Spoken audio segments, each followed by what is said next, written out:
અર્જુન ભગવદ્ ગીતાના પ્રારંભમાં ભગવાનને જ પ્રશ્ન કરે છે. 3 વાર ગીતામાં અર્જુને પૂછ્યું, પ્રભુ મારા માટે સૌથી ઉત્તમ શ્રેય શું છે? શ્રેય એટલે મારું જે આત્મકલ્યાણ થાય એવું મારે શું કરવું જોઈએ? તો આપણને આ જીવન મળ્યું છે ને એ આપણા શ્રેયને જાણવા માટે છે. અને ભાગવતનો પણ પહેલો પ્રશ્ન એ છે, કિમ શ્રેય? મનુષ્ય જીવનનું પરમ કલ્યાણ કરી શકે એવું કાર્ય કયું છે? કારણ કે અસલી સ્વરૂપ આત્મા છે, તો એની પ્રસન્નતા થાય એવું કંઈક કરવું જોઈએ. એક ઉપનિષદમાં એક સુંદર ઉદાહરણ છે. એક ભાઈને પક્ષી પાળવાનો શોખ, પોપટ લાવ્યો. સરસ મજાનો બજારમાંથી એક પોપટ લાવ્યો અને એની હાટું એક પાંજરું બનાવ્યું સોનાનું. અને પછી એને થયું કે હજી આમાં જામતું નથી, કે આમાં હીરા જડા હોય. એટલે એવો હારા ડાયમંડ લાવ્યો, બધા લગાવ્યા એમાં. અને પછી રોજ સવારે પોતું લઈને મંડી પડે પાંજરાની સફાઈ કરવામાં. પાણીથી ધોવે, પાછું કપડાથી લૂછે, પાછું કંઈક દાગ રહી ગયું હોય ત્યાં લૂછે, ધીમે આમ બધું ચકાચક. એટલું મોંઘું પિંજરું બનાવ્યું, પણ ઓલો પોપટ અંદર હતો ને એની ઉપર ધ્યાન ન રહ્યું.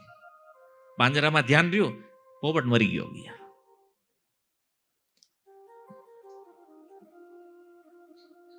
હવે આવું કદાચ કોઈને તમે જોવો, કોઈના ઘરે આવું કોઈ કરતું હોય, તમે શું કહો એને?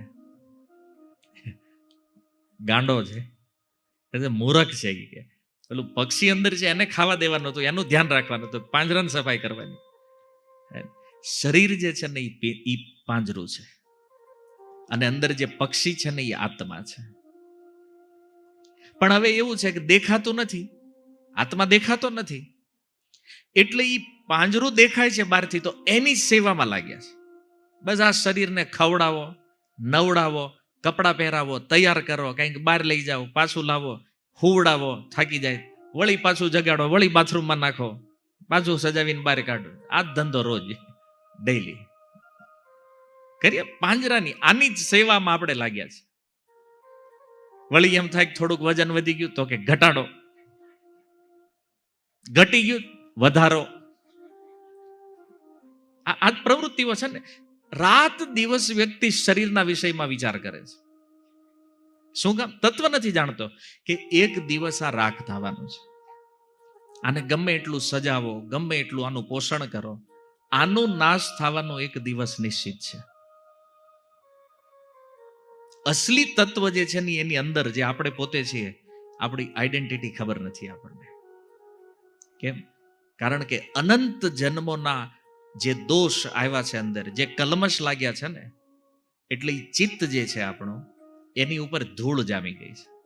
એટલે કોઈ ઘર છે 20 વર્ષથી બંધ પડ્યું છે, અને એમાં એક અરીસો લાગ્યો હોય, અને એ અરીસાને સામે જઈને તમે ઉભા રહ્યો, આપણું પ્રતિબિંબ દેખાય? કેમ? ધૂળ છે ને. પણ એ ધૂળને સાફ કરી નાખો, અરીસો ક્લિયર થઈ જાય તો દેખાય. આપણું ચિત્ત જે છે ને એ અરીસો છે, એક દર્પણ છે.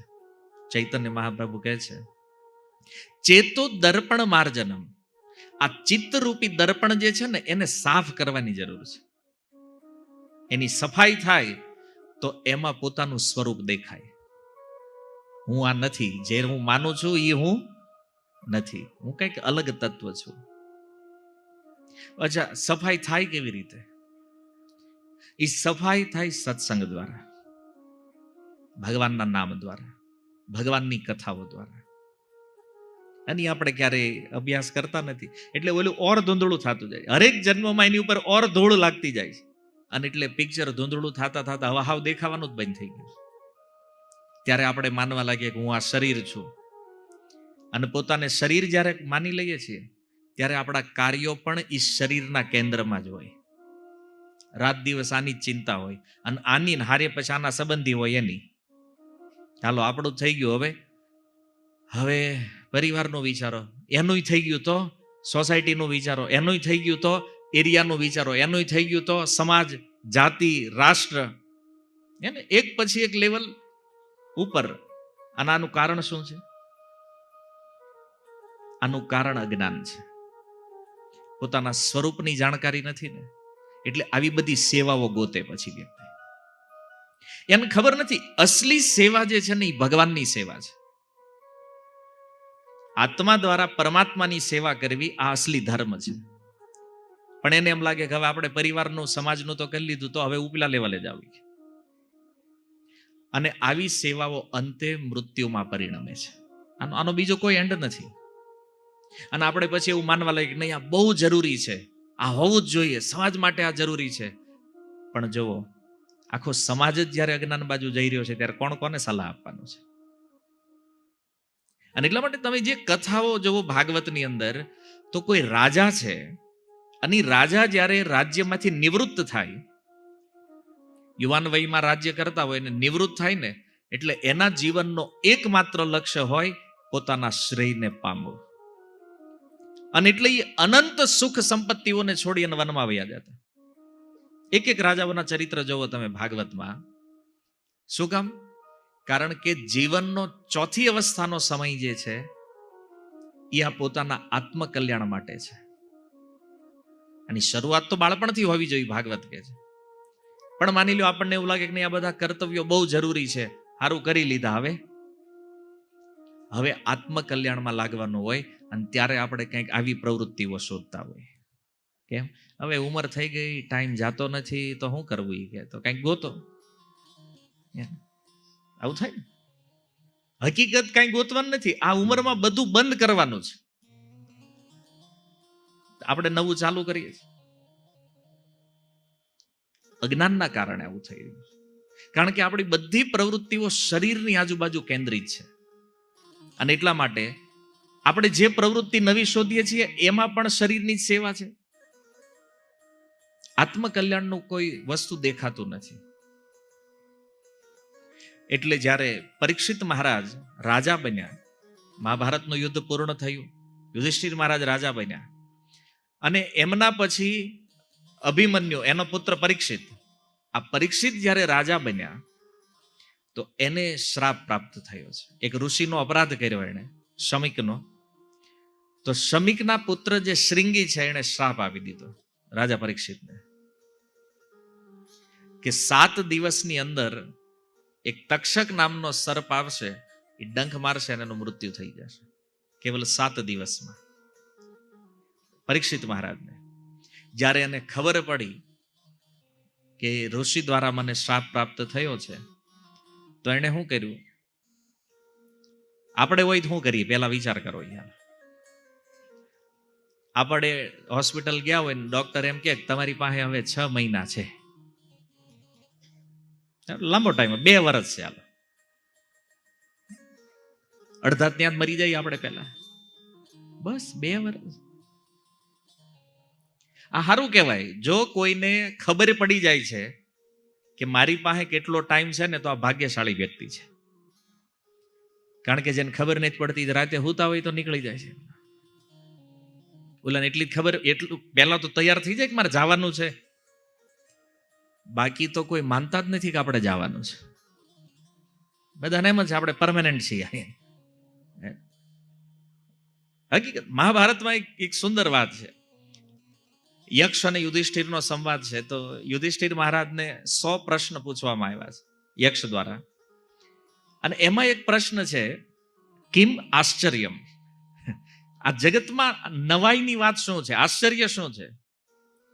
તો કે જે અહની ભૂતાની ગચ્છન્તિ યમાલયમ, આ જગતમાં એક પછી એક જીવ યમરાજના દ્વારે જઈ રહ્યા છે, યમાલયમ. શેષા સ્થાવરમ ઈચ્છન્તિ, અને ઓલા જે શેષ, જે વાહે વધ્યા છે, એ એમ માને છે કે હું મરવાનો નથી. આજે ને તમે વિચાર કરો, કોઈ દી આપણે નક્કી કર્યું ખારું એક દી જવાનું છે આપણે, કેમ થાય? નવરા બેઠા હોય એમ એકાંતમાં, કે વિચાર કર્યો ક્યારે? નથી કરતા. કારણ કે આપણે માનતા જ નથી નીકળવાનું છે. આપણે પરમેનન્ટ છીએ અહીંયા નથી, આપણે ટેમ્પરરી છીએ. ચાહવા છતાં આપણે કાયમ માટે નહીં રહી શકીએ અહીંયા. એટલે જો આટલા વ્યક્તિઓને મૃત્યુ પામતા જોઈએ છીએ, છતાં આપણે એ સ્વીકારતા નથી કે મારે એક દી જવાનું. હા, ક્યારેક ક્યારેક માની લઈએ, સ્મશાનમાં બેઠા હોય, આપણી સામે કોઈ બળતું હોય, ત્યારે વૈરાગ્ય આવે થોડોક મનમાં, ક્યારું એક દી આપણી યાદ દશા થવાની છે. એક દી આપણું યાદ થવાનું. અને જેવા સ્મશાન છોડવીને ત્યાં તો પાછા હતા નાન્યાન. જે જ્ઞાન સ્મશાનમાં થયું એ સ્મશાનમાં જ પૂરું થઈ જાય નાન્યાન. ઘણી વાર આપણે જઈએ તો સાંભળતા હોય, બધા વડીલો બેઠા હોય લાઈનમાં, જો આ જીવન છે એ કે કાંઈ સાર નથી આમાં, કેમ બધાને આમ જ જવાનું છે. જ્ઞાન એટલું આપણને એમ થાય ને કે આ ભજન જ કરશે હવે અહીંથી જાય એટલે. પણ આમ જેવો સ્મશાનનો ગેટ છોડે એટલે જ્ઞાન વૈરાગ્ય બધું નાન્યાન. ગરુડ પુરાણમાં એક બહુ સુંદર વાત છે કે વ્યક્તિને ક્યારેક ક્યારેક સારો વિચાર આવે. સ્મશાને 4 જગ્યા બતાવી છે, એમાંથી એક આ છે સ્મશાન. સ્મશાનમાં એને બહુ હારા વિચારો આવે, બહુ જ્ઞાનની વાતો થાય. અને આપણે એમ થાય ભારત વર્ષમાં આટલા બધા જ્ઞાનીઓ છે, આપણને ખબર જ નહોતી. સ્મશાને મળે આ બધા જ્ઞાનીઓ. પણ પછી જેમ જેમ સમય વીતતો જાય એમ મરનાર સ્વજન પણ ભૂલાતા જાય. જેમ જેમ સમય વીતે એ જ્ઞાન પણ વયું જાય, વૈરાગ્ય પણ વયો જાય. જો આ ટકી જાય ને તો કલ્યાણ થઈ જાય, ટકતું નથી. સ્મશાને ગર્ભે, જીવ ગર્ભમાં હોય ને જ્યારે, ત્યારે એને સારો વિચાર આવે. આવું ભાગવતમાં છે, 3ય સ્કંદમાં કપિલ ભગવાન કહે છે માતા દેવહૂતિને કે કોઈ જીવ ગર્ભમાં 7મા મહિને જ્યારે એમાં જ્ઞાન શક્તિ પ્રગટ થાય ને ત્યારે ભગવાનને પ્રાર્થના કરે, પ્રભુ આ નરકમાંથી જો બહાર કાઢશો ને તો તમારો બહુ મોટો ઉપકાર થાય. ભગવાન કે પણ તને બહાર કાઢું તું કરીશ હું બહાર જઈ? ભજન કરીશ. ભજન જ કરીશ. આપણે બધા કહીને આવ્યા છે એટલે જ આવવા દીધા જાય. મેં કીધું તમે કીધું છે એટલે આપણે અહીં બેઠા છીએ અત્યારે. યાદ છે નથી એટલે ભજનમાં સમજાવવું પડે. તમે દીધેલા કોલ એને ભૂલી ગયા. આપણે કઈ આવ્યા છીએ ગર્ભમાં, પ્રભુ અહીંથી બહાર કાઢો ને એકવાર. ભજન સિવાય કઈ કરવું નથી. ત્યાં અહીંયા દેખાણું, જમીનો હારી છે મંડો લેવા ગયા, મચીન નાખો ઈ કે, શેરમાં નાખો, નામાં નાખો ને તમે જિંદગી નાખી દીધી આખી. આ કીધું આ ગર્ભમાંથી આવ્યા તો આપણે ભૂલી ગયા હોય એટલે આ શાસ્ત્ર કહે છે આ કઈને આવ્યા છીએ. આજે મહાપુરુષો ભગવાનના અવતારો એ સમજાવે છે આ કઈને આવ્યા છીએ, આપણે ભૂલી ગયા છીએ. આ દુઃખનું કારણ એ છે. હાલો ગર્ભમાં વિચાર આવ્યો તો સારું હતું, પાછો ભૂલાઈ ગયો. અચ્છા, બીજો વિચાર કે છે બીમારી આવે ને જ્યારે, ત્યારે બહુ સારો વિચાર આવે. અને જેને કોરોના થયો તો દાખલ થયા હતા એને પૂછો, રાતે 12 વાગતા કોઈ હોય નહીં આપણા બેડની આજુબાજુમાં, શું વિચાર આવતા ત્યારે? ભજન જ કરાયો, બાકી કાંઈ નથી. જે હોસ્પિટલ ગયા છે ને હજી કોઈક જાતા છે ને પૂછજો, બીમારીમાં વ્યક્તિને બહુ સારા વિચાર આવે. કોઈનું ખોટું કરાય નહીં, કોઈ દી કાંઈ ખરાબ કામ કરવું જ નથી. આપણે શું થાય એ બેડ ઉપર હોય ત્યાં હોય, હારો થઈને આવે એટલે પાછો હતો એ નહીં, નથી ટકતો વિચાર. તો ગર્ભમાં વિચાર આવ્યો, ન્યાય નો ટક્યો. બહાર આવ્યા તો બીમાર થયા તો ન્યા વિચાર એક આવ્યો હારો, ન્યાય નો ટક્યો. ત્રીજો પુરાણનો અર્થ છે કથામાં. આવી રીતે સત્સંગમાં ક્યાંક બેઠા હોય અને જીવનના ઉદ્દેશ્યની વાતો હાલતી હોય, ચર્ચાઓ હાલતી હોય, તો અહીંયા એમ કહેવામાં આવે કે ભાઈ આ ભજન કરવું જોઈએ જીવનમાં, આ જરૂરી છે. તો ઘડીક મનમાં 1 કલાક માટે એમ થાય કે હા જરૂરી છે, ભજન કરવું જોઈએ. અહીંથી વળી પાછા ઘરે જાય, ભૂલી જાય જે હોય. કાલ પાછા હતા એ રૂટીનમાં. અહીંથી ઊભા થયા એટલે જ્ઞાન નહીં પૂરું. અહીંનું જ્ઞાન અહીંયા જ મૂકીને જવાનું, આપણે કાંઈ લઈ જવાનું? આપણે કોઈનું કાંઈ લેતા જ નથી. લેવા જેવું એટલે લેવું જોઈએ એ નહીં, મૂકી દો અહીં નહીં. વિચાર સારો આવે, સત્સંગમાં કથામાં ક્યાંક બેઠા હોય સારો વિચાર આવે, ટકતો નથી. અને આ ચોથું મૃત્યુ એટલે કે સ્મશાનમાં ગયા હોય ત્યારે એક વિચાર સારો આવે, એ ટકતો નથી. અને જેનું પરિણામ એ છે કે આપણે દુઃખ ભોગવીએ છીએ.